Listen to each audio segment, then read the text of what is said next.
And so what this project is about is allowing people the opportunity to identify their name within our systems and processes. Now, there's always a need from time to time in certain areas for one's legal name.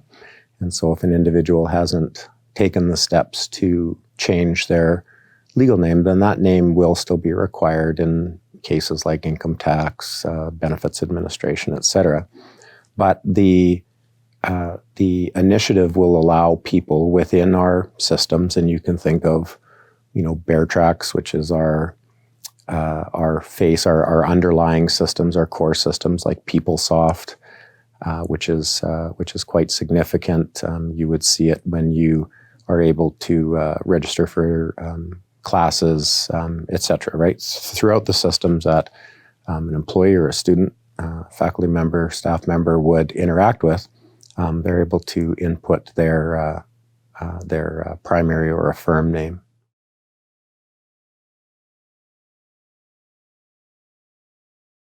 I would wonder if there is anything that is more personal and more meaningful than one's name, and whether that is your given legal name or whether that is your chosen name, maybe would be the words I would use. The official words that we are using in this particular initiative is primary affirmed name.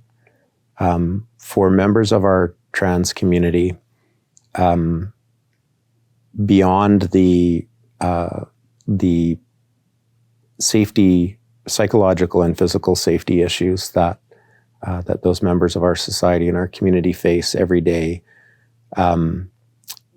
two of the most hurtful, harmful things that we, as non-members of the trans community, can either do or propagate through not using our voices and our allyship to be able to change, are to dead name them as individuals. And for members of our community who might not, or our listening group today that might not know what that means, that would be, using their previous name, or in the context of the Affirmed Name Project, what we would very likely call their legal name in this case, or to also use the wrong pronouns.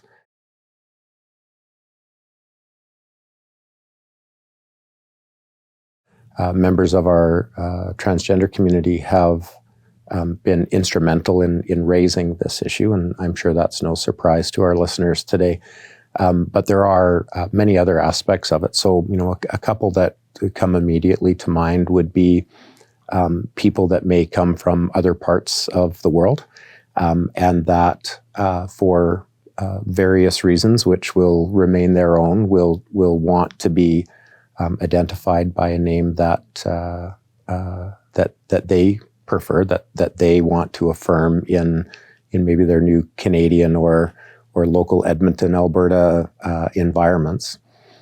We've also heard of examples where, for reasons of safety and various additional areas of safety, where individuals may want to go by a different name. And again, I won't try to get into the specifics of that here today, but you can think of, cases where somebody, has maybe moved away, relocated, is starting a new life to potentially provide themselves and their family, a degree of safety and security, and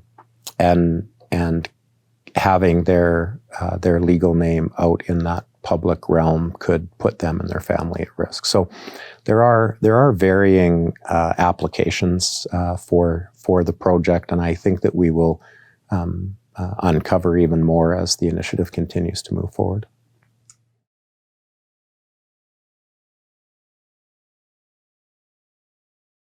I've actually had people in the community, as we've worked through this project, talk about how the ability to be able to choose an affirmed name is is life-changing. And in some cases, people would go so far as to say life-saving, because they are able to, choose how the organization will acknowledge and communicate with them and put their information out into the broader community.